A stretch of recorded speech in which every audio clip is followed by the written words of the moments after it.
आज हम आपको मुंबई की माफिया क्वीन जेना भाई दारूवाला के बारे में बताने जा रहे हैं, जिसका हर आदेश दाऊद के लिए पत्थर की लकीर हुआ करता था। हाजी मस्तान, वरदराजन मुदलियार, करीम लाला और दाऊद इब्राहिम उसे मौसी के नाम से बुलाते थे।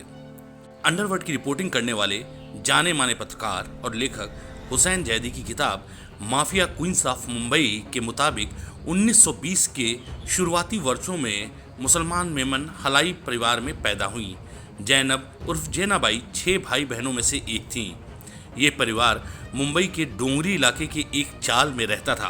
परिवार के गुजर बसर के लिए पिता सवारियां ढोने का काम करता था। कहा जाता है कि 20वीं सदी के तीसरे दशक आने तक वह डोंगरी में आज़ादी की लड़ाई में महात्मा गांधी के आंदोलन में शामिल हुई थी। जेना भाई जब सिर्फ 14 साल की ही थी तब उनकी शादी हो गई। शादी के बाद भी वो आंदोलन से जुड़ी रही। उस दौरान किसी हिंदू को कानून या पुलिस से बचा लेने पर उसे अपने पति की मार भी खानी पड़ती थी। 1947 में बंटवारे के दौरान जेना भाई ने मुंबई छोड़ने से मना कर दिया और इस बात से नाराज उसका पति उसके 5 बच्चों को छोड़कर पाकिस्तान चला गया। देश की आज़ादी के बाद मुंबई में अनाज की भारी किल्लत हुई और महाराष्ट्र सरकार ने गरीबों को सस्ती दरों पर राशन देने का काम शुरू किया।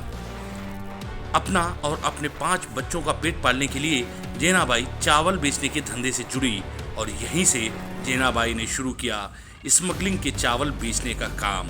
स्मगलरों के संपर्क में आने और चावल के धंधे में नुकसान के बाद दारू के धंधे में उन्होंने प्रवेश किया। डोंगरी में वो दारू बनाने और उसे बेचने का धंधा करती थी।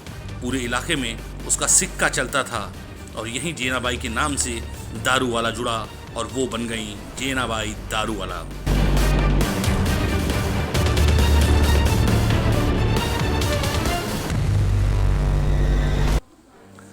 सत्तर के दशक तक जेनाबाई अंडरवर्ल्ड में एक बड़ा नाम बन चुकी थी। हाजी मस्तान, वरदराजन मुदलियार, करीम लाला और दाऊद इब्राहिम उसे मौसी के नाम से बुलाते थे। जैनब से सलाह लिए बिना अंडरवर्ल्ड के कोई डॉन बड़ा काम नहीं करते थे। दाऊद जब सिर्फ 20 साल का था तब पहली बार उसकी मुलाकात जैनब से हुई थी। जेनाबाई दाऊद के पिता को पहले से जानती थी और उसके घर भी उसका आना जाना था। मिर्जा हाजी मस्तान जेनाबाई को अपनी बहन मानता था।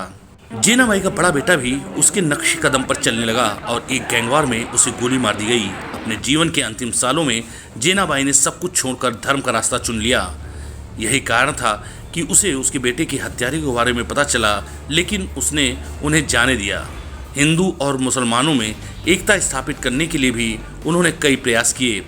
उम्र ढलने के साथ जेनाबाई का रसूख भी कम हुआ और धीरे धीरे दाऊद और हाजी मस्तान भी उससे दूर होते गए।